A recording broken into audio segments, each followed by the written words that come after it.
Et bonjour Jean-Luc Lemoine. Et bonjour Philippe Vandel. Jean-Luc, tous les jours vous vous intéressez à un programme pour nous, c'est votre session de rattrapage. Et aujourd'hui, en grand amoureux de notre beau pays, vous avez voulu vous intéresser à la richesse de nos régions et à nos artisans qui font notre fierté. Qui c'est qui vous écrit vos lancements, Philippe? Excusez-moi. Vous êtes sûr qu'on vous a pas refilé les fiches de Marie-Sophie Lacaro ou de Julien Bugier là? Ah ouais, ça ressemble.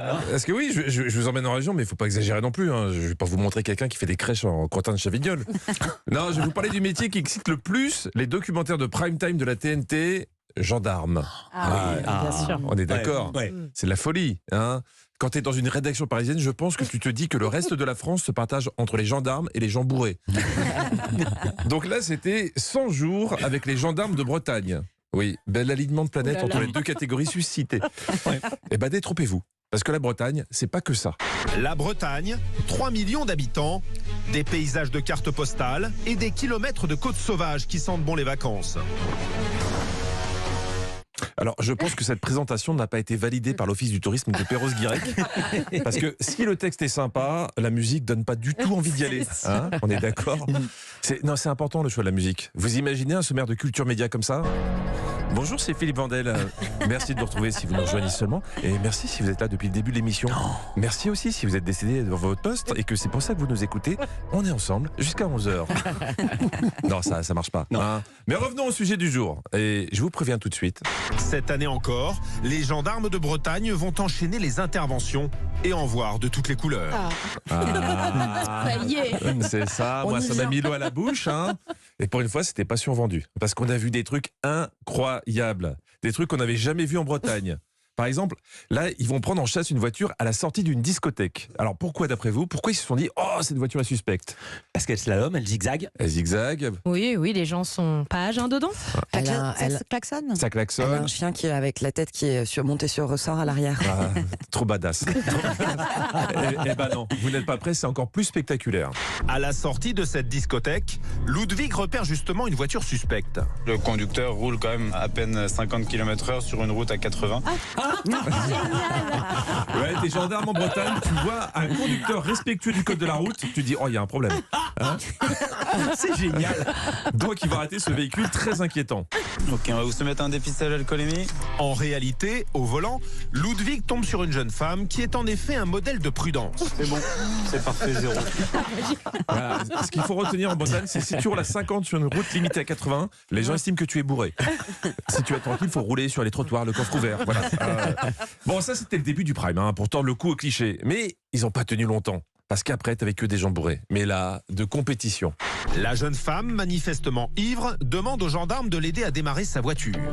Plus incroyable encore, elle s'installe au volant devant eux. Ça, c'est ambitieux. Ça m'a rappelé le jour où j'ai demandé à mon contrôleur fiscal s'il connaissait pas une banque en Suisse.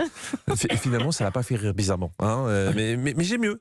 Une autre conductrice arrêtée en ivre, mais là, c'était en pleine journée. Ils finissent quand même par la convaincre de les suivre jusqu'à la gendarmerie pour connaître son taux exact d'alcool dans le sang. Joanne est tombée sur un sacré numéro. À peine installée dans la voiture, elle poursuit tranquillement son apéritif. Oh non. En même temps, c'est pas elle qui conduit le fourgon.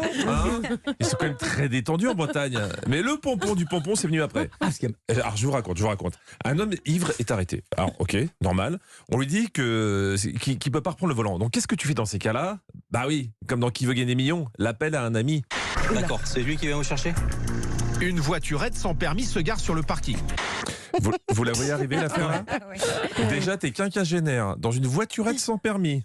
En général, c'est pas uniquement parce que t'aimes le bruit du moteur qui te rappelle ta tondeuse à gazon. C'est peut-être aussi parce que t'as plus de permis. Bon, je vais pas jouer le suspense. D'après vous, le mec était à combien de grammes? C'est notre grand jeu, Allez, le c'est chrono pochetron. Allez. 1,5. 1,5. 1,6. 1,6. Un 8. Allez, moi j'avais dit 1, donc je change pas. Je vous rappelle que le gagnant peut repartir avec son point. Est-il au test? La réponse. 2,86. 2,86 g d'alcool dans le sang, presque 6 fois la limite autorisée. Ah oui, c'est beaucoup. Venir chercher un copain bourré quand t'es toi-même à 2,86 g, c'est très optimiste. Mais c'est là que tu comprends que la Bretagne est une région à part. Les gendarmes n'en reviennent pas. En Bretagne, ils n'ont même plus besoin de rechercher les conducteurs en état d'ivresse. Ils se livrent d'eux-mêmes. Moi, autant de civisme, ça m'émeut, Philippe. C'est sur quelle chaîne, Jean-Luc? Tout est vrai, évidemment. Ah, hein. bah évidemment, c'est sur RMC Story. Extraordinaire histoire, dingue.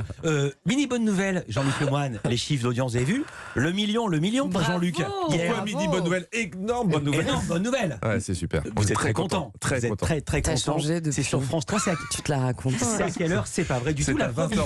il l'a pas dit. C'est à 20h20. 20h45 tous les jours. Jean-Luc, il sera tout à l'heure dans Historiquement Vôtre de 16h à 18h avec Stéphane Bern sur Europe 1. Et si vous voulez le voir en chair et en os à Jean, ça sera le 3 mars à Saverne-sur-Seine en Alsace et le 10 à Marquette-les-Lilles. Merci beaucoup Jean-Luc, c'est toujours un plaisir de vous entendre. À demain.